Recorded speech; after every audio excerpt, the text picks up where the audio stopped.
long is it going to take? How far are we going to get into the season when we're used to seeing Chris Paul in a Warriors uniform? I think it's going to take a little bit, but every team Paul has joined has improved their win percentage in their first season with him. So here is what he had to say yesterday on his fit with his new team. Presumably, you'd be coming off the bench playing with a second unit that's a lot younger than the Warriors of the past have been with J.K. and Moses. Just what do you think of their depth, their bench players that you might be playing alongside? You coaching? Oh, okay. Well, I don't know what the situation is going to be yet. You know what I mean? So I think that'll be for us to figure out once we get going. You've never come off the bench in your entire career. Is that something that you'd be willing to do? Like I said, it'll be a conversation for us when camp starts or whatnot. But me and Steve have talked or whatnot. But that ain't something that you'd be like, "What up, man? Where you starting? You coming off the?" You know what I mean? So I think we'll figure all that stuff out in camp. Historically, we've been successful with versatility in terms of different skill sets and trying to mesh them all together. Obviously, CP has a very defined skill set in what he's done for his whole career. It's why he's one of the greatest point guards to play.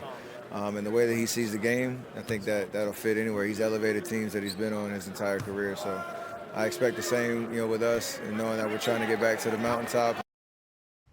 Great stuff there. All right, the Warriors, they're looking to retool their roster heading into the 23-24 campaign. The addition of Paul and then also Dario Saric, they headline the changes around their big three. So Steve Kerr, the Warriors, they have some decisions to make here on their roster for next season. So back here with our entire panel. And Wendy, I want to start with you here. We just heard from Chris Paul. He hasn't necessarily had a conversation about if he's coming off the bench, if he's starting here. How do you see him fitting? Well, he's going to be their backup point guard. I understand why in July he doesn't want to concede that. But if you look at their roster, that's where it's headed. And I know he started every game in his career. He's going to be paid $30 million to be the backup point guard. He's going to have to settle for being the highest paid backup point guard in the history of the game and backing up a first ballot Hall of Famer in Steph Curry. And if you look at the way they've structured their roster, when they go with a second unit, he can play his style of basketball. They can use him with Dario Saric, who can spread the floor. They can use him with Moses Moody and Jonathan Kuminga. I think it's actually a great fit, but it is going to be a change for him. Well, I've actually heard different. I keep hearing that he's going to start, that he'll probably play the first 5 minutes of the game and then come out. And so that's why I think that he kind of gave Kendra that weird look when she asked him hey, you coaching? Because he hasn't come off the bench in his career. Yeah. I think the expectation from what I'm hearing is that he, as small as that lineup will be, that Chris will still start.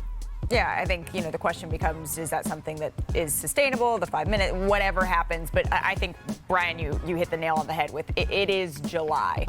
So all of those decisions, we have some time to have them made here. But Perk, you have been all over the place with whether or not the Warriors championship window is open or not. So let's just be definitive. Let's be clear. With Chris Paul, is the championship window open in your mind? No. I told you that last week. Why? The week before and last month. No, absolutely not. Chris Paul not move the needle for me. No, he don't. He don't. I'm sorry. He doesn't move the needle for me. Now, especially as long as LeBron James and Anthony Davis is in the conference. First of all, they're not beating them. Okay, don't even make me bring up the record when it comes down to Steph and LeBron. But here's the thing with the starting position with CP3. It's time. And everybody come to that point of career where they don't want to accept it, but you have had your name called throughout the whole course of your basketball career, CP3 in the starting lineup. And to be honest, he shouldn't even care about if he's starting or not. It's not about who started at this point. It's about who finishes the game. If he's coming in off the bench and he's giving them 25 to 28 minutes, that should be his primary role. And CP3 actually should walk into training camp or go to Steve Kerr and say, actually, I want to come in off the bench. That would show a lot. It's been over a week since the Trailblazers star Damian Lillard officially requested a trade out of Portland after 11 seasons with the organization. And earlier this afternoon, Blazers GM Joe Cronin, he spoke for the very first time since the trade request. Take a listen. Dame's obviously a very important person and player to us. That, what the rest of his career looks like matters to us, and we care about that. And at the same time, we have to do what's best for us, and we've got to find the right deal and find the right makeup of the team that we're going to build forward with. So you hope that you can find that perfect situation where that lines up and he goes to a place that he wants to and you get the best return possible. So a couple of things stood out to me here, Brian. He told reporters that he hasn't spoken to Damian Lillard since that trade request, and for any potential timeline on trading Damian Lillard, he said, quote, if it takes months, it takes months. What stood out to you? Well, he took accountability for not really being able to build a team that Dame wanted to be on. He was very contrite and attempted to be, I think, as honest as he could be about the situation, and I respect that. The challenge that I'm sort of coming up with here, Malika, I can't identify a team that is actively after Dame Lillard other than the Heat. I think there are some tire kickers out there. I think the Clippers are sort of out there. The Sixers or the Jazz or the Nets, under the right circumstances. But the only team I can identify who is really going after this is the Heat, and he even admits that there's not. Actually wouldn't even talk about the Heat at all. He refused to comment about the Heat. And so the Heat probably have identified that too, Malika. And so if they don't feel like there's, competition and there's no reason to go all out now, again, it's July, I just don't see how the market's developing. And if you don't have the offer that you want, the games aren't for months. There's no reason to press, and that's essentially what he said today. Right, and he opened up his press conference by saying, I want to be as honest as possible, but there's also a lot of things that I just can't get into, the details of what trades are on the table, what we could be. But he said that he is concerned about Damian Lillard's future in the league. He's also concerned about the Trailblazers as a business, and just because he hasn't spoken to Dame directly doesn't mean he hasn't spoken to folks around him, around his representation, that sort of thing. Marc, what did you take away from this? I like the fact that he didn't come in there as the angry GM. That he took responsibility for, perhaps not making the moves that could have made Dame stay. And also, I think he also respects the fact that the legacy he has with the franchise, long-term, what he's going to mean to this franchise. And, so there wasn't any mudslinging there. And I think it's going to be important for Joe Cronin to, while it's about business, to kind of keep doing that, because you always got to think long-term how it impacts that player and how he feels about being a part of the franchise. Absolutely. Perk?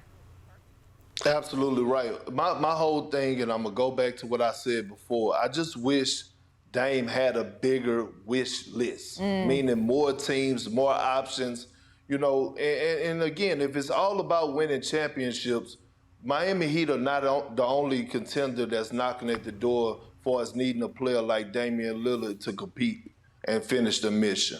Feels like the mood in Los Angeles has changed since that time. The music needs to be a little bit more upbeat now as we say hello to our reporter covering the Lakers, Dave McMenamin, because the Lakers have been busy this offseason, Dave, and Rob Pelinka, he spoke in Las Vegas about the moves that they've made. What's your biggest takeaway from that conversation? Well, Malika, besides Rob Pelinka feeling really good about the moves that they were able to make in free agency, perhaps the most consequential piece of information he shared with us reporters is that both LeBron James and Anthony Davis are recovering well and going to be over their respective foot injuries, the torn tendon for LeBron James, the stress reaction, and the bone spur for Anthony Davis by the time next season opens. Now, Rob Pelinka also told us that the Lakers are actively in the market for a big man with a different skill set than Jackson Hayes. Jackson Hayes is a rim runner, a lob threat. That would suggest they're looking after a stretch five. Some of the guys still on the market. You could look at Christian Wood. You could look at former Laker Markieff Morris. You could also talk about JaMychal Green. And the next chapter in the Lakers drama, because there's always going to be one, Malika, is come August 4th, the Lakers can offer a 3-year, $167 million extension to Anthony Davis. Citing the CBA, Rob Pelinka declined to speak specifically about those negotiations, but he did say, I can't speak more highly about Anthony Davis as both a player and as a Laker. Dave, let's dive into that just a little bit more. What more can you tell us about what at least to expect come August when those negotiations can begin for Anthony Davis? What we've heard for years, Malika, is that the Lakers were trying to line up the contracts of both LeBron James and Anthony Davis to be able to turn the page should LeBron retire at some point and then have cleared books. But what we've seen so far this summer is they've already extended guys beyond that 2-year window. You re-signed Austin Reeves on a 4-year deal. You signed Gabe Vincent to a 3-year deal. You re-signed Rui Hachimura beyond that window. So all of a sudden, they are already starting to build a roster that will be there beyond LeBron James's year 22 in the league. And so you can't really stand on that stance anymore. You are already starting to build a bridge to that next team. The question is, do you want Anthony Davis to be a part of it?